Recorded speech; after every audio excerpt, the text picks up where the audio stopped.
Hello, Exorcist Files fans. Did you know this is the year of the burger? That's right. If you, dear listener, will simply subscribe to Good Ranchers this month, you shall be entitled to a year of free, delicious, premium American Wagyu burgers for an entire year. Burgers are the most popular food in America, and with these burgers, you'll be the most popular grill in your group. Many will come to your table and ask, "How did you come by this glorious meat offering?" And you may say, "From Good Ranchers." Good Ranchers offers incredible 100% American beef, chicken, pork, and wild-caught seafood that is sent straight to your door. It's super convenient, and there's nothing like going outside and finding a giant box of amazing meat sitting on your porch. So, how do you get this year of free burgers? Simple. 2 easy steps. Go to goodranchers.com/xfiles and subscribe to any of their custom curated boxes. Step 2. Use our code XFiles at checkout to claim your year of burger freedom, plus a bacon butter gift at no extra charge to glaze your burger in. It's that simple. Just use the code XFiles and you'll get free shipping. When you use Good Ranchers, you support American farms and veterans. Good Ranchers is American meat delivered. And you know on this show, we love deliverance of great meat.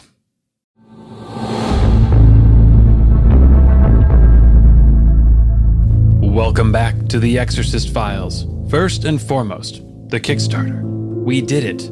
Or should I say, you all did it. To the thousands of you who pledged, verily we say, you will have your rewards. And for those who didn't, well, our pledge manager system actually allows late pledges. So, if you head to exorcistfiles.tv or click the link in the show notes, you can still sign up to get some of our very cool rewards, including copies of Father's upcoming book, that very special rosary, prayer cards, a soundtrack, and more. For those of you who already pledged, we will be in touch in the next 2 weeks to get your shipping information if you have any physical items. So check your emails and pray for us as we ship over 1,500 rosaries, books, and prayer cards. Now, we've received quite a few requests to hear from an exorcist in the Orthodox tradition. Today, we are going to bring you an interview with Father Nectarios Trevino. With an amazing name and an intelligence officer background, this is one guy demons don't want to mess with. He is also a dear friend of Father Martin's, who is excited to introduce you. But before he does, one more special announcement. For those that journey with us to the end of this episode, there is a little sneak peek of something. Could it be a scene from season 2? Well, you'll just have to listen to the end to find out. With that, here's our resident demon disciplinarian to introduce our guest today, Father Carlos Martins. Hello, friends. Father Carlos Martins here. Father Nectarios Trevino is an Orthodox priest and is one of my closest and dearest friends. We met many years ago at an exorcist conference, and from our first meeting, we hit it off. Many things impressed me about him. First and foremost, his faith. Father Nectarios is a great man of God. He has a deep relationship with Christ and would gladly die for his Christian faith. 2, his intellect. He is highly educated and possesses a disciplined and well-trained mind. 3, he is a brilliant tactician and strategist. Father had a long, storied career in the U.S. military, possessing the rank of lieutenant colonel. The training and skills he obtained have served him well as a priest and exorcist. Father Nectarios worked in political-military affairs and as an intelligence officer. He served under General Norman Schwarzkopf. In fact, he was in the war room alongside the general all through the Desert Storm War. Father left the military in 1998 and subsequently sensed a call to the priesthood. He was ordained in 2002. In 2009, he attended an exorcist course offered by the Vatican, where he met the famed Father Gabriel Amorth, one of the most famous Catholic exorcists in centuries. Father Nectarios serves his parish congregation in Virginia within the D.C. Capital Region. In this interview, he discusses his first possession case and describes being followed, tracked may be a better word, by a demon over a long period of time. And when I say tracked, I mean The possession case he speaks of in this interview, the individual being controlled by the demon, suddenly shows up in his life. And when I say a long period of time, I mean years.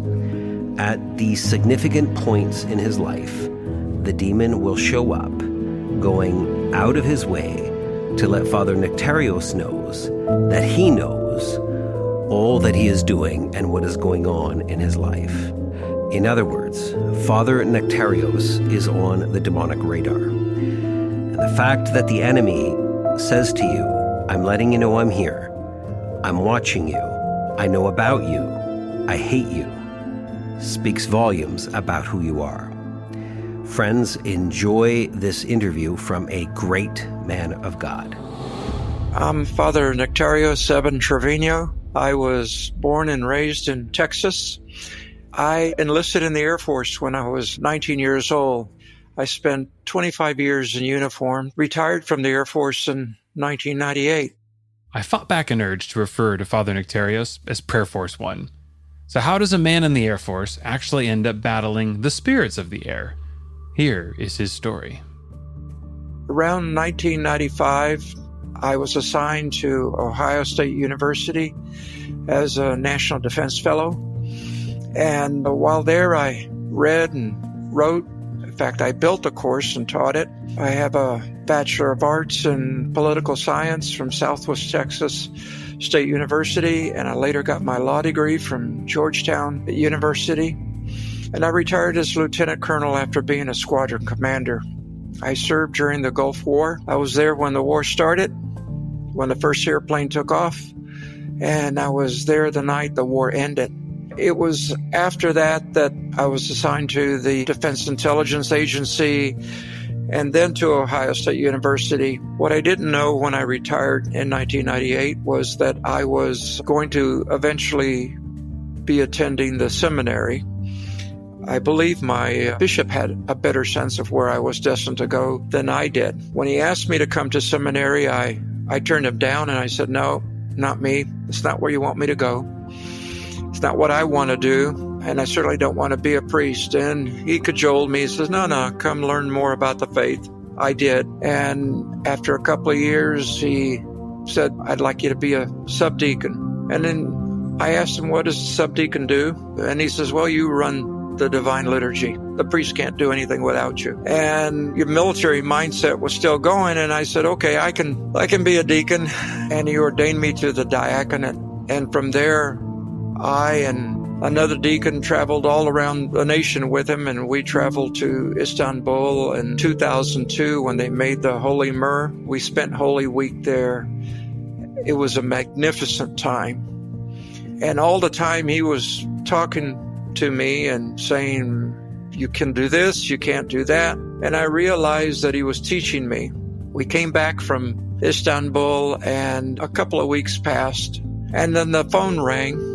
And at that point in time, we had caller ID on the phone. And I looked at caller ID and knew it was him. And I said, Vladika, how are you doing? And he said, what are you doing on this Sunday? And I looked at my calendar, and since we'd been traveling around with him, I said, well, I don't have anything on my calendar. Where are we going? And he said, well, I'm coming down to see you. We're not going anywhere. I said, what are you coming to see me for?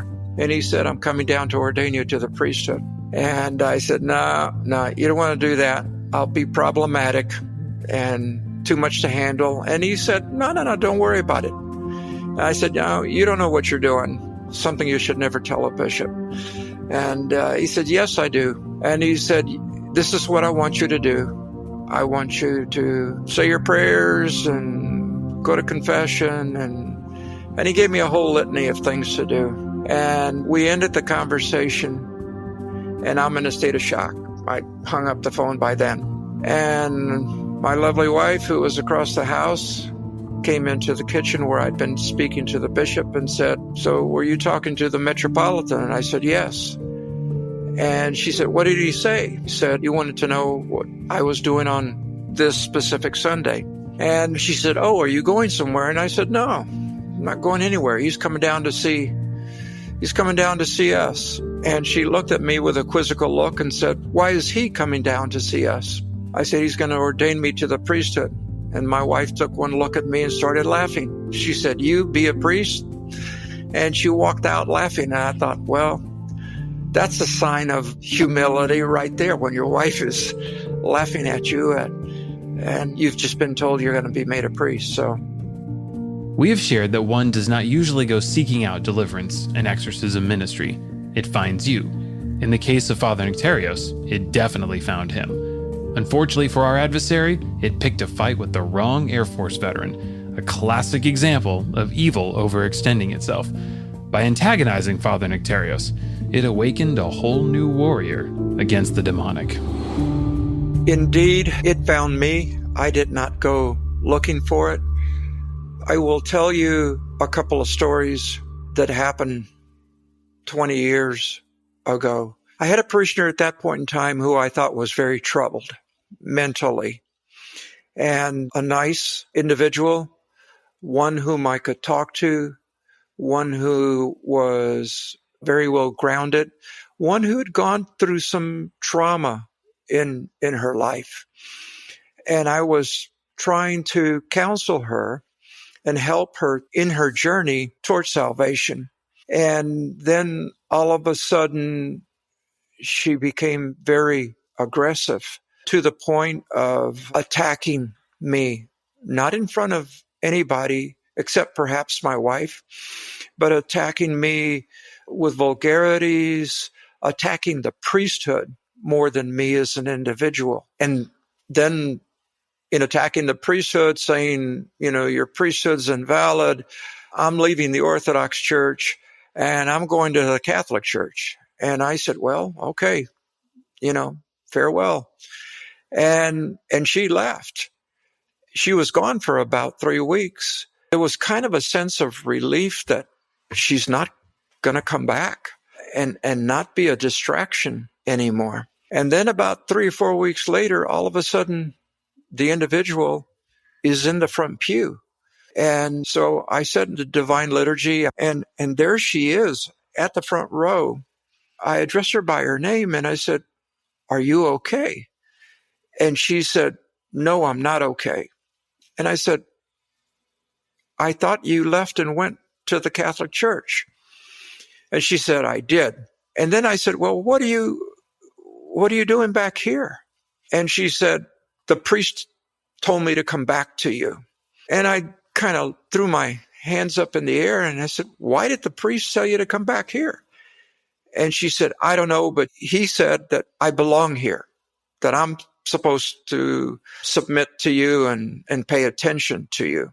And I remember talking to my dean, and the dean is the priest who's in charge of 3 or 4 parishes in the Washington, D.C. area. And I called him after liturgy and after I went home. And I said, "Father, you remember I was talking to so-and-so?" And he says, "Oh, yeah. And she left and she went to the Catholic Church. And that's very good." I said, "Yeah, well, she's back." And he said, "What do you mean she's back?"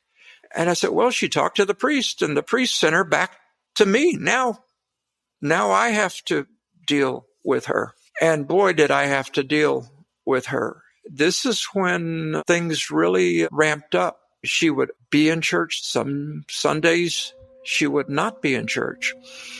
One Sunday, she was waiting for me outside of church. And as soon as I walked out, she popped out of her vehicle and was about to attack me. And I had my prayer rope in my cassock, and I started to say my prayers. And when I did, she would back off. And the minute I stopped saying my prayers, she proceeded to march toward me to assault me. And I really mean physical assault. And I would go back to saying my prayers, and she would back off again. This time she backed up all the way to her car. And I was listening to her, and she was doing everything from spitting to damning me to issuing curses. And this was not her that was speaking. And I basically said to her, "I believe you need to get in your car and you need to go home and you need to come back next week for confession." And she left. And I was very surprised, and I thought to myself, what in the world just happened? Next week, she was there for confession, and she came forward, and I said the prayers over her, and I asked her to proceed with her confession. And then a voice came forth, not her voice, another voice. The voice said, fill in the blank, her name is not going to confess to you. And I said, I beg your pardon? And the voice said, so-and-so is not going to confess to you. Then I said her name, and I said, are you there? And she said, yes, I am. And I blessed her with holy water, and she recoiled and looked at me, and it wasn't her eyes. And I said, you're a child of Christ. I'm going to absolve you of all your sins. I said the prayer of absolution over her. But as she was walking away and going down the steps of the Amvon, she kept turning over her shoulder. And again, it wasn't her eyes. In fact, she didn't stay for Divine Liturgy. She left that day. At that point, I knew that I was encountering something that was beyond my ability to address. And that led me down a path where I had to learn more about the demonic and more about spiritual warfare. I found out that Rome was offering the exorcism courses, and I got permission at that point in time to attend. So I spent my 10 days or so in Rome, and that's where I got to meet Father Gabriel Amorth and a number of other exorcists who were there. Then I realized what I was confronting. My awareness was heightened. My sense of discernment was heightened. And I realized that the demons can come to church. As Father Martin shares frequently, deliverance ministry is not something one enters into lightly. There is training, mentorship, experience that one must procure. Father Nectarios found himself in need of this training after facing the afflicted woman in his congregation. Given his time in Rome learning from Catholics, I was curious about the similarities and differences we might find between the two traditions, specifically with spiritual warfare. The differences between Roman Catholicism and Orthodoxy. What I focus on is process. Process is basically the same. The Catholic Church has a rite and a ritual of exorcism. The Orthodox Church doesn't have a rite or ritual of exorcism inasmuch as it has prayers of exorcism. So the key for me is to look at the process that the Catholic Church uses and to be able to find similar Orthodox prayers that I can employ and use them within the process. A lot of the prayers that are used in the Catholic ritual are the same prayers that we say in Orthodoxy. So there's no need to make a change there. Like the Lord's Prayer, there's no change. There's no change. The Hail Mary, the Orthodox version of the Hail Mary has a minor change to it, but it's still an appeal to the Holy Mother. And so there is no change that is substantial. When it comes to being able to say a prayer of exorcism, we have prayers of exorcism in Orthodoxy. We have them in baptism, and we can use those again. We have prayers by St. Basil and St. John Chrysostom that are prayers of exorcism, and we can use those again. But once the demon manifests itself in the individual and a dialogue is engaged in between the priest and the demon, that's not so much a matter of prayer as that's a matter of process, and the two don't change. Where Catholic priests ask the demon, what is your name? Because once the demon gives its name, it is ceding control to the priest. The Orthodox priest does the same thing. So that's, I guess, my appeal to the greater Orthodox Church, and the Moscow Patriarch is working on developing a ritual right now. That is the ritual that will eventually be followed by, or institutionalized and followed by, the Orthodox priests. But until that time, it's very, very important that the process be followed, but the prayers be fine-tuned to reflect the Orthodox tradition. When it comes to employing, for example, a litany of saints, the litany of saints that might be used in the Catholic Church are different than the litany of saints that might be used in the Orthodox Church. For the first 1,000 years or so, we have the same saints, Orthodoxy and Roman Catholicism.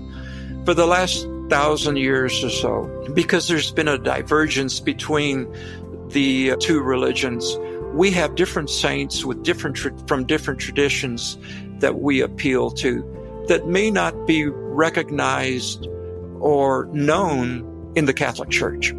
So those are the types of things that an Orthodox priest has to become familiar with, has to become conscious of, and so as to not to stray from the Orthodox path, from the Orthodox rituals. And so we use our own litany of saints, we use our own exorcism prayers, but the process is still basically the same.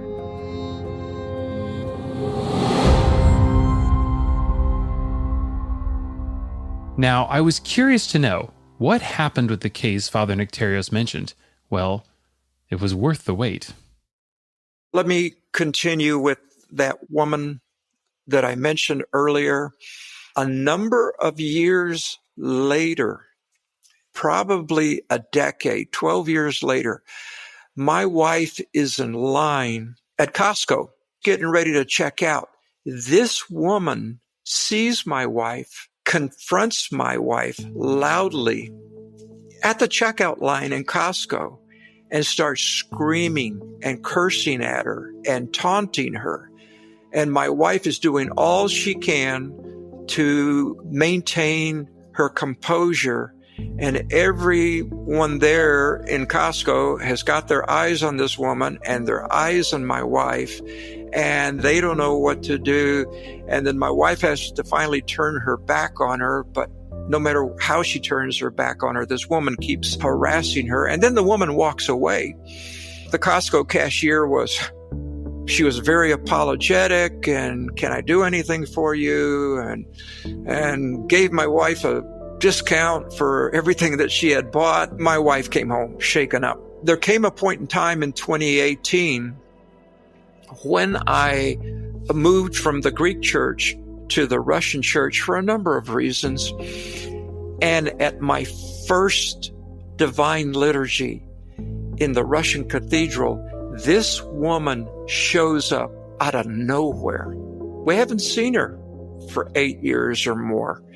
And she is there to once again harass me, harass my wife, harass the dean of the cathedral. And it was hellacious, and they had to escort her out. So it's kind of like the demonic is following you and tracking you. And you're sitting here saying, I don't know where she came from, and I don't know how she knew I was going to be there, how my wife was going to be at Costco. I don't think that was by chance. How I was going to be at the cathedral that day, being vested. This is not a coincidence. So we know we're being followed. We know we're being tracked. And I think I can speak for every exorcist that to one degree or another, we're probably being monitored, if I can say that. You say, oh, it's you again. God be with you. Go away. And you say, Satan be gone. Demon be gone. You command it to go away. The demon can go wherever it's invited. Again, an experience in church. I'm baptizing a child. We're talking about an infant. Wonderful parents, absolutely wonderful parents, really proud that their child is going to be baptized. The godparents are one of the most upright and holy families that I have in the parish. We go through the entire ritual. We start at the very front of the church. We say the prayers of exorcism there. The prayers of exorcism have been said. And then we walk the godparents forward, and they're holding the child. And the godmother is uncomfortable. And her husband has his arm around his wife, the godmother. He's trying to keep her calm or from not getting too excited. I'm not really paying attention. We baptize the child. The godmother's holding the child, and she keeps saying something to her husband, and she keeps moving her feet like she's trying to steady herself. And I'm beginning to think that, she's feeling sick and or feeling dizzy. And I'm reading the epistle reading, and in my peripheral vision, I can see that the godmother is very unsteady. In fact, she hands the child to her husband, the godfather. And the godmother is just kind of taking a deep breath, and she's trying to calm herself down. And she takes the child back from her husband, and she's holding the child. And then all of a sudden, she's kind of rocking, and she's stepping forward, stepping back, stepping to the left, stepping to the right. And I finished the epistle reading, and I'm starting to say the gospel reading. And then all of a sudden, something in me says, "Go out, be gone." And I'm shouting. And at the moment I say that, the indoor doors to the church fly out and open, and then the exterior doors of the church fly out and open, and there's kind of like a rush of wind that goes through. The rush of wind, whatever was in there, responded to the commands. And everyone who was in the church turned around as the doors are flying out and open. And as far as I can tell, there was something in the church that somebody brought into the church. I don't have any reason to believe it was the parents. I don't have any reason to believe it was the godparents, because I know them fairly well. But there were a number of guests there, and I don't know all the guests. And I don't know who they invited in. And I don't know what they were doing. And I don't know how they lived their lives. But those are the kinds of things that you encounter when you get in a crowd of people, even in a church. You have no control over what other people are doing and what other people may be involved in. And this is the danger that we all run into.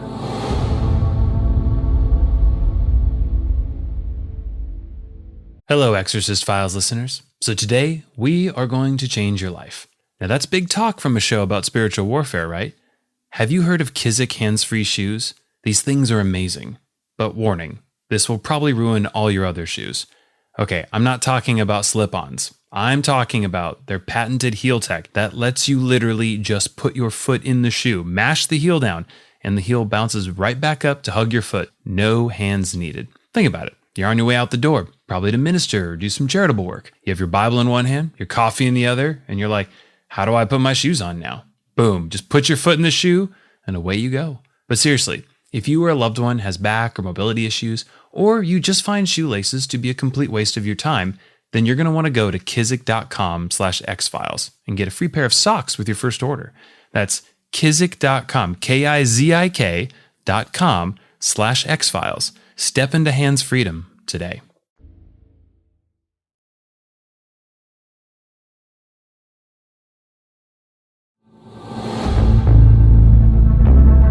You can hear his intelligence officer side, which probably is why he's such an effective exorcist. He is looking for details. Now, of course, We need not give in to fear.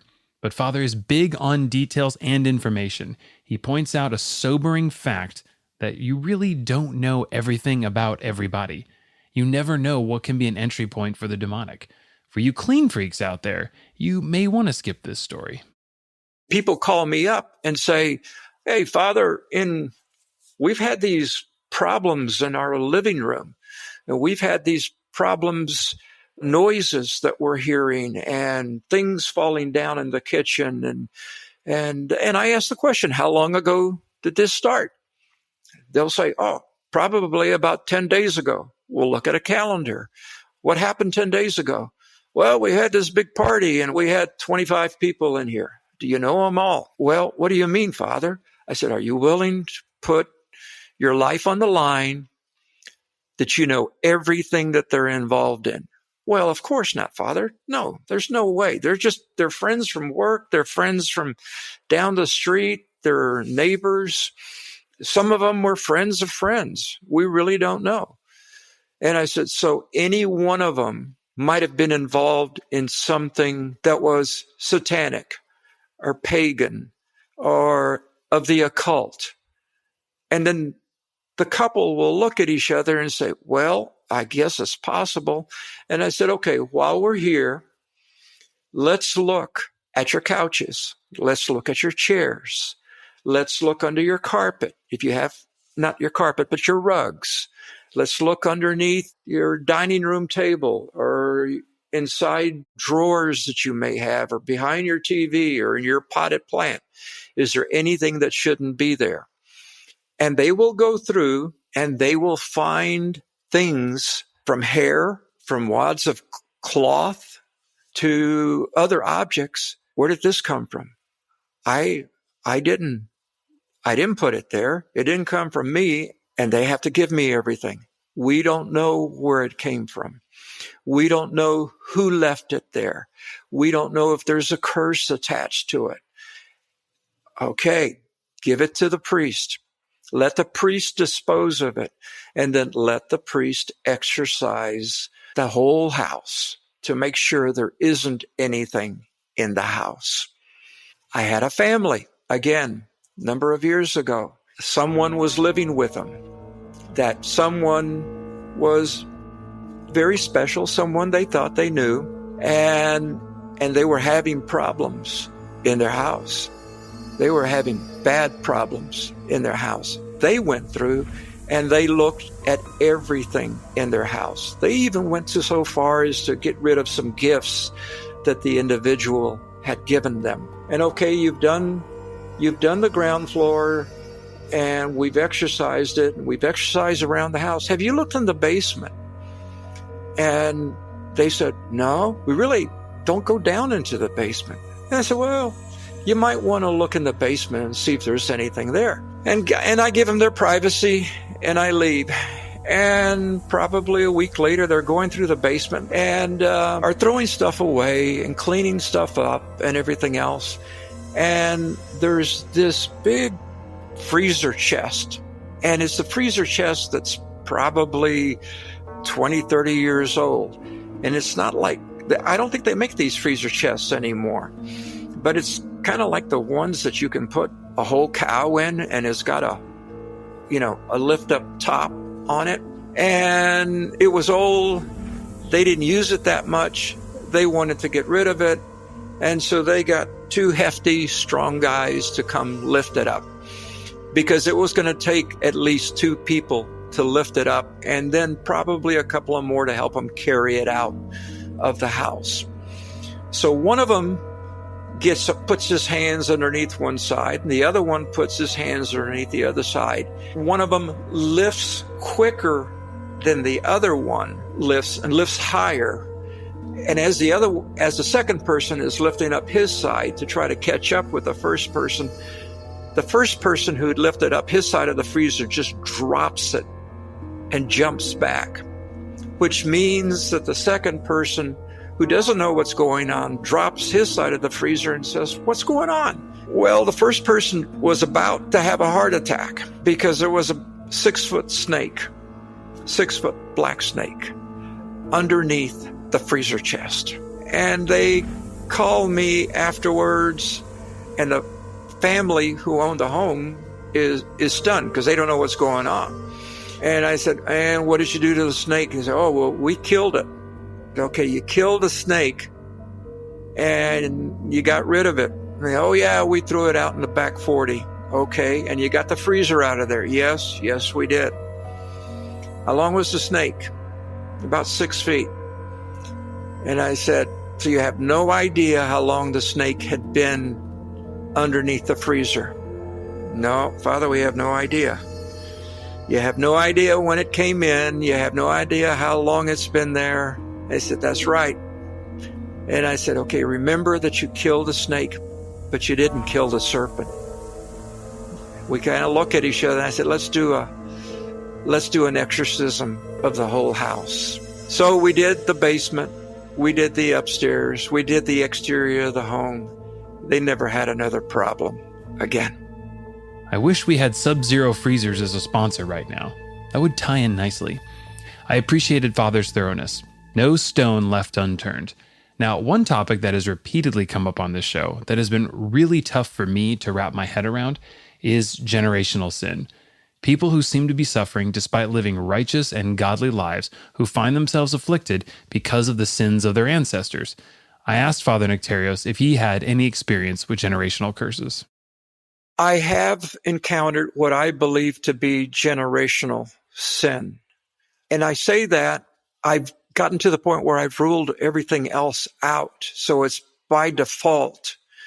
But I haven't gotten to the point myself where the demon has stated that they had rights because of generational sin or pacts or deals that were made with the demon.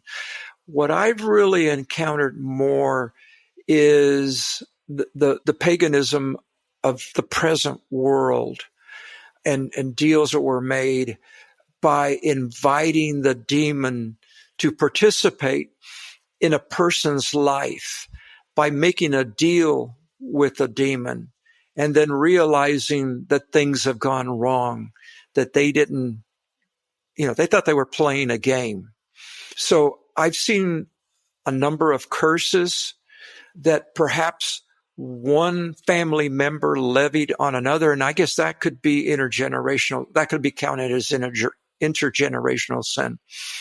But I've encountered more people who are living out in the world, who are doing things and going places that they shouldn't be doing or going to. The intergenerational sin that I have encountered has been more under the rubric of being a witch doctor. I can heal you. I can use homeopathic remedies with a ritual. I can write my mother down in Central America or in Africa, and she can send me these things that will help me heal you. And people will allow themselves to be medicated through a ritual, through these healings, which are not Christian. And what they're doing is they're inviting the demon in, inviting the unknown in by playing in the occult. And oftentimes, on more than one occasion, I'm able to talk to the person who is practicing the occult and get them to understand what they're doing and how that can injure them. And a lot of people, if they're smart enough and they're willing and understanding of the damage that they're doing because of their culture, because their mother did it, their grandmother did it, their great-grandmother did it, when I can sever those links along the way and break the tradition, usually you have a way to spiritually heal someone. But the problem is, and you find yourself going back and re-breaking the bonds. Now, trauma, yes, absolutely there's been trauma, but the trauma is often associated with cultic activities, and it's cultic trauma that's been inflicted on someone a family member or a neighbor or a child or even an adult that came from someone that they trusted. And so you have to find out where the portal was, where the opening was, and you have to close it. And doing that is not always easy. Father Carlos said that, and I believe he's completely right, that it takes an average of 75 sessions to break the linkage between the demon and the individual. Sometimes it takes more, sometimes it takes less, but a lot of it depends on the nature of the attachment that the individual has and the supporting cast around the individual, the husband, the wife, the parents, and everything else have with the individual to sustain them and to help them rebuild their identity, because the priest can't do it by himself. This is an analogy, and it's a good analogy. It's like an alcoholic trying to break his or her addiction. That alcoholic needs a supporting cast to help them and to encourage them to stay on the path and to stay focused on what they need to do. And that's where Alcoholics Anonymous helps them, because they have a supporting cast of people who can help them stay true to the objective of breaking the addiction. We need the same thing in church, but it's not to the point of everybody's involved.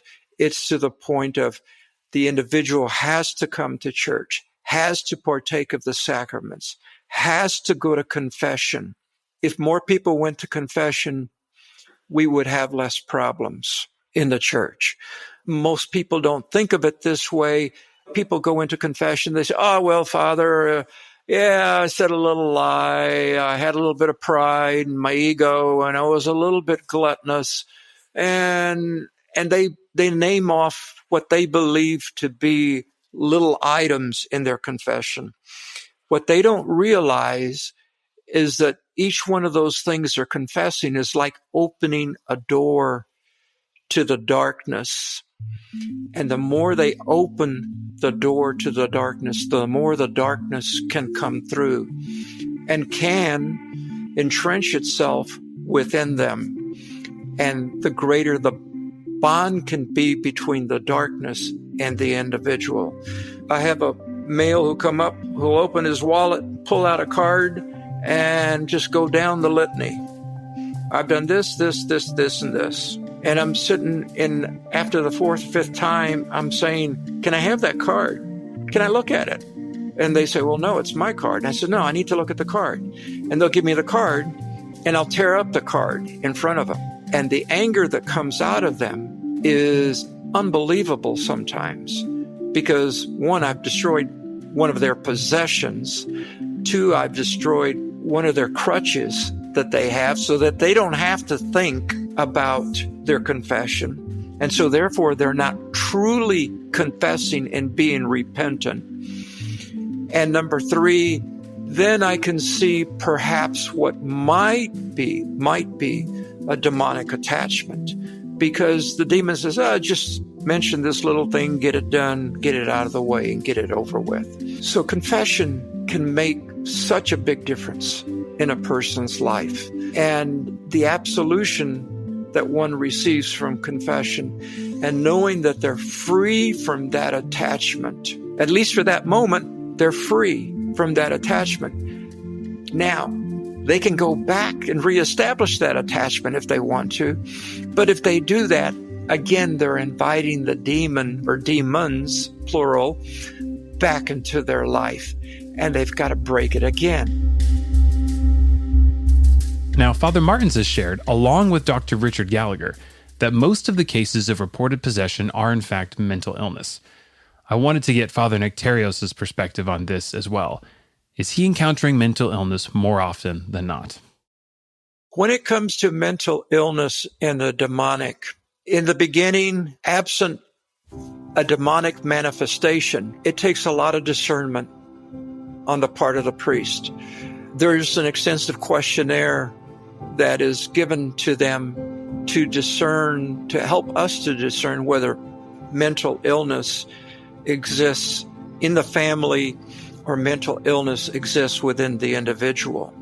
Are they on medications? Have they been to a doctor? Has the doctor been counseling them? Does the doctor know that they're coming to see me? For me, that's very important. Does the psychologist or psychiatrist know that you're here with me right now? If they say no, I ask them to contact their doctor and ask their doctor if it's okay for them to see me. And I sometimes go so far as to ask for permission to speak to their doctor to say, look, I'm a priest. This is what I'm going to do. I'm going to say prayers with them. I don't go into a whole lot of detail about the exorcism, but I'm going to say prayers with them. Would there be any problem in me doing that? And most psychologists say, no, it'll be fine. Go right ahead. And I usually ask the psychologist, if I may ask, are you a Christian or are you a non-Christian, or what is your background? Because it will help me understand some of what I can or cannot say or ought to do, because there are a lot of atheistic, agnostic psychologists out there who just, go talk to the priest, or no, you're wasting your time with the priest. And they can really work against you. They can work against the priest. This can be very problematic, because I have had psychologists who have said, when I'm counseling someone or I'm saying prayers over someone, don't worry about what the priest says. You just listen to me. Well, then I'm fighting another battle.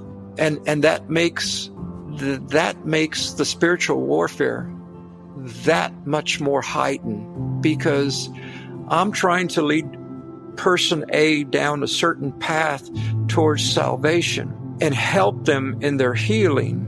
And yet they're seeing someone who's saying, no, you don't have to worry about doing these things. Just listen to me. And it becomes an existential battle sometimes over the person's soul and over who's in control. And it might become an issue of power. And I've had individuals come to me and say, my psychologist says I shouldn't see you anymore. Okay? So then I ask the individual, what do you want to do? And they have to make a decision whether they're going to continue to see me. They have to make a decision from a spiritual standpoint and from a salvation standpoint as to whether they want to continue a relationship, or they might need to see someone else. Because if I undermine the psychologist, then we're going to get into a tug of war. I don't have any problem doing that, but I have to be very careful, because every state has different laws. And the legal system in the state puts different obligations on priests and on psychologists and on physicians and on parents and on school systems. And we have reporting criteria, especially if the individual becomes suicidal. And if suicidal ideation is occurring, I can't tell you how many times. I can't tell you because I don't want to tell you. But I can tell you that I have had to, on a number of occasions, take a parishioner or a Christian who is just coming to me for assistance and for support to the hospital because they're expressing suicidal ideation. And I'm saying I can't let them go, because if they go out and they injure themselves, then I'm culpable given the state laws. And I will have to tell the individual, you and I need to go to the hospital now. And they sometimes will agree to go, and sometimes they don't want to go. And I've had to say, Okay, if you don't want to go, then I have to call the police. And I have to tell the police why I'm calling them, and they are going to take you to the hospital now. So in many ways, you have the state and you have the church overlapping on one another, exerting a tug of war and pull of responsibilities and authorities on a priest, especially in a state like Virginia. It's all for the good of the patient. I don't have any qualms about it, but there are times I believe it plays into the hands of the demons, and I have lost control at that point in time, once the state is involved. Now, we've heard that those who are involved in the front lines of spiritual warfare ministry find themselves attacked more often than others, which would make sense if we are indeed in a war.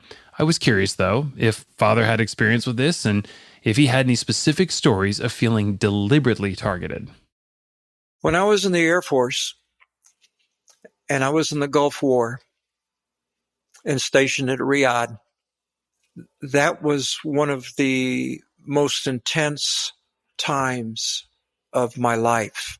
Intense because of the war, intense because of the pressures of war, intense because you're trying to save people's lives, intense because of the hours that you're working, because of lack of sleep, intense because egos are playing into this all unfolding drama.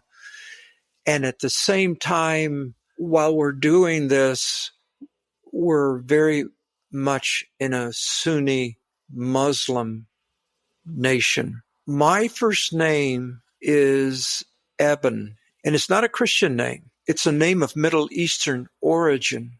It is a name that if I was in Israel, they would recognize when I was in Saudi Arabia as IBN, as Eben, which also means son of, but it also means rock.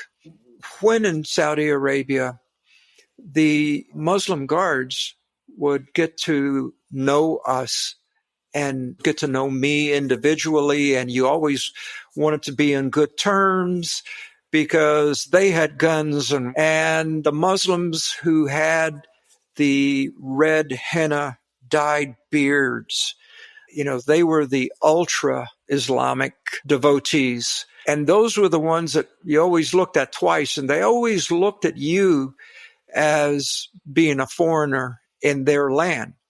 Very, very loyal people to the king, very loyal to the Sunni religion, very loyal to the royal family. But also you never knew where you stood, where I as a Christian stood with them. And when they got to know my name, one day there was a Saudi army soldier there with the red henna beards.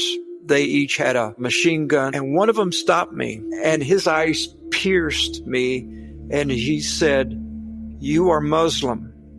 And I looked at him without thinking. I said, No, I'm not. I'm not Muslim. And I wanted to go on, and he put his hand on me. He says, "You are Muslim." And I looked at him, and I said, "No, I'm sorry. I'm not Muslim." And he said, "Yes, you are. Your first name is," and he repeated my first name. I have no idea where he got my first name from. He says, "You have a Muslim first name. You are Muslim. You will meet me at the mosque at this time on this day, and I will show you how to wash your hands and your face." And I'm sitting here, says, "No, I have to work. I can't do that." And now I'm an officer and he's enlisted. One thing you never do in the military, in the United States military, is you never touch. Officers enlisted, there's never any physical touching, especially today, but especially then during, and this was during the Gulf War. There's no touching. So here's this Saudi non-commissioned officer, probably, with a red henna beard, and he touches me. How does he touch me? He holds my arm. He looks into my eyes and he says, "Yes, you will come with me. It is time to go to the mosque now." And if I've ever felt evil rush through me, and it wasn't fear and it wasn't surprise, but if I've ever felt evil rush through me and try to subdue me in some way, it was then and at that point in time. And I had to take my other hand and remove him and tell him, "I appreciate the invitation. Maybe one day I can come, but today I cannot come." And I turned around and walked away. He watched me all the way through until I went through the next doorway. And every time I saw him, probably for the next 7 months, I was being watched. I was really, really being watched. And up to that point, I had seen evil things happen.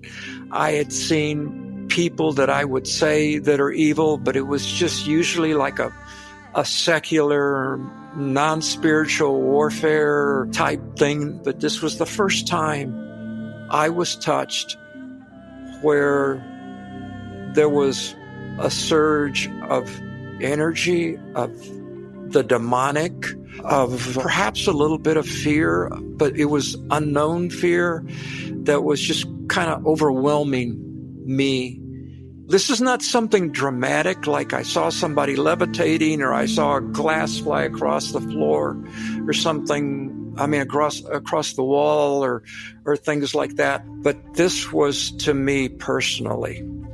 This was to me an attack, an attempt to get me to make a decision that would take me away from my faith, that would take me away from my family and away from my culture. And believe me, during the Gulf War, there were a number of people who converted to Islam. They made the decision of their own free will. That's fine. That's what they wanted to do. But the head chaplain was well aware of what was ongoing. And there was a concerted effort, not all people of the Muslim faith, but there was a concerted effort made by certain Muslims to bring people into their faith and away from Christianity and enable them to declare a victory, because the news would go all around Saudi Arabia that another American military person had converted to Islam. It was something that I had not anticipated.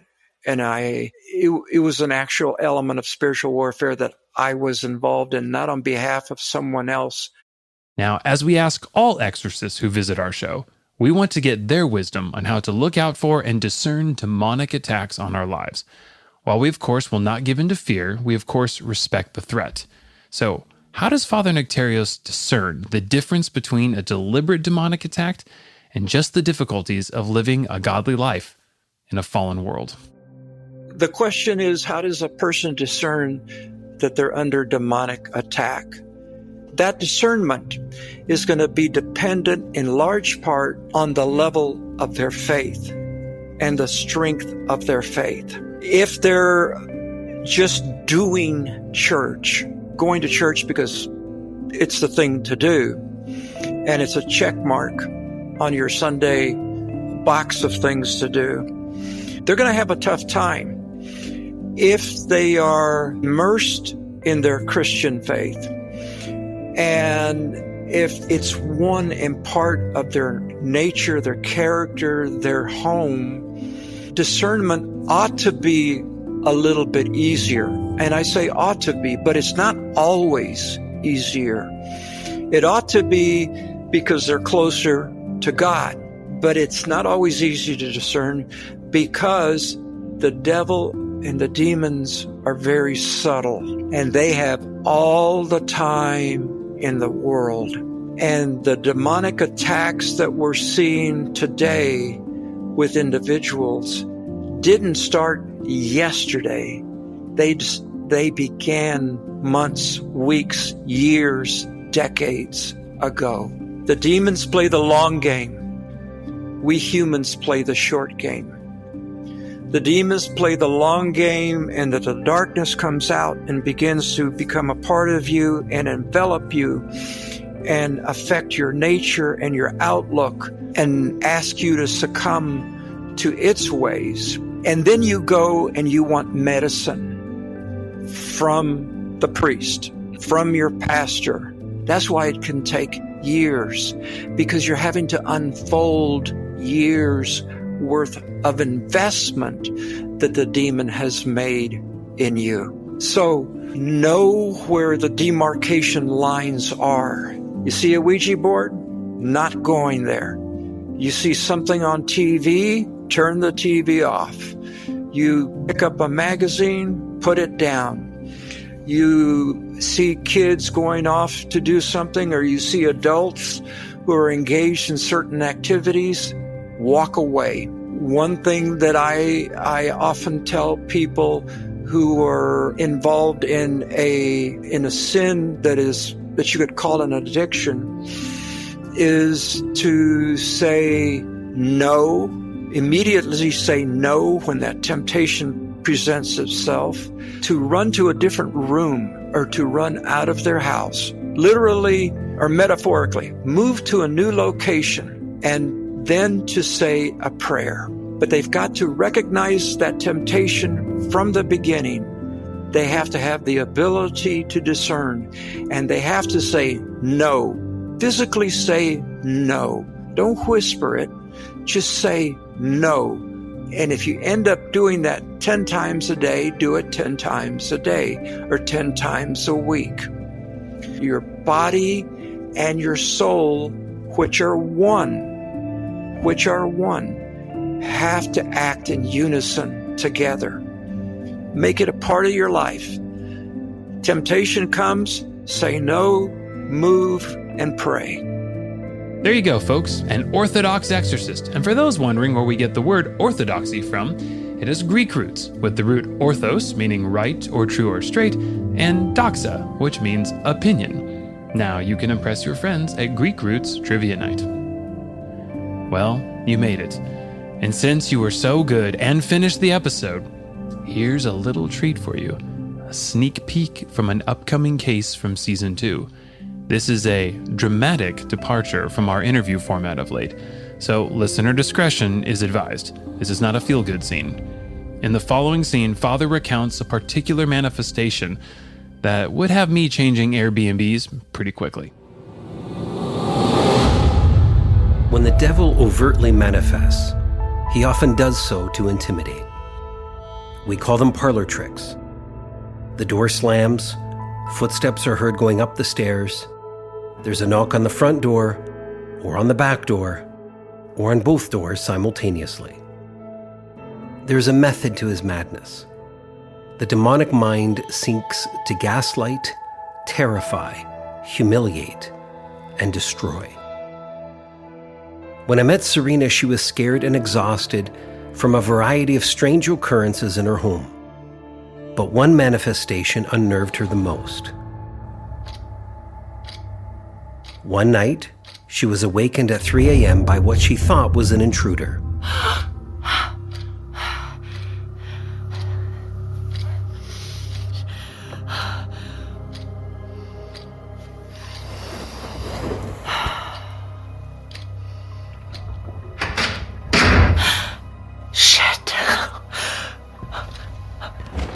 She got out of bed and reached for the loaded gun she kept in her nightstand. She got up and walked down the hall, unable to identify the source of the noise. She heard a music box in the other bedroom. If anyone's there, I'm armed.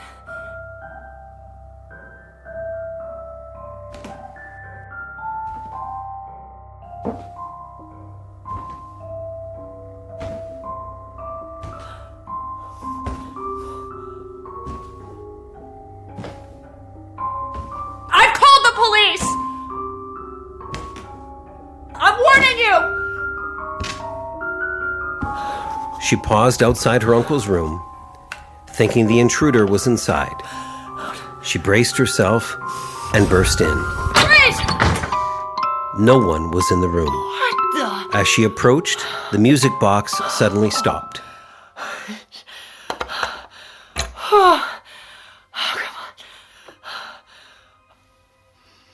But just then, the door slammed behind her.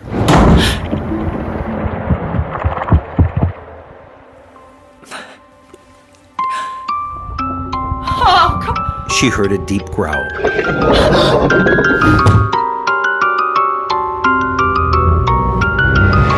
That was the last thing she remembered.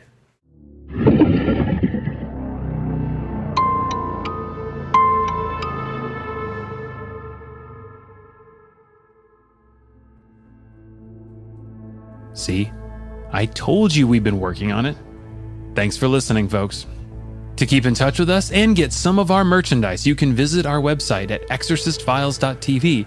You can also email us what I especially have come to love as absurd and overly specific criticisms at exorcistfiles@gmail.com. All cases in the Exorcist Files are recounted by Father Carlos Martins from his personal archives. Now, this episode did have a little 3D binaural drama, and it also takes a ton of research and time. The series is hosted by Father Martins and myself, Ryan Bethay. Today, we want to give a very big thank you to Father Nectarios Trevino for coming on and sharing his wisdom.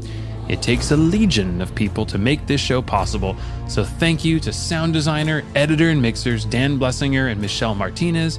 Music and scoring by James Cavell. Research, writing, and script doctoring was done by Ryan Bethay, Derek Swanson, and our shining Caleb Starr. And of course, a shout out to our actress, terrified by the music box, Lindsay Douglas. Thanks so much, folks. Talk to you soon.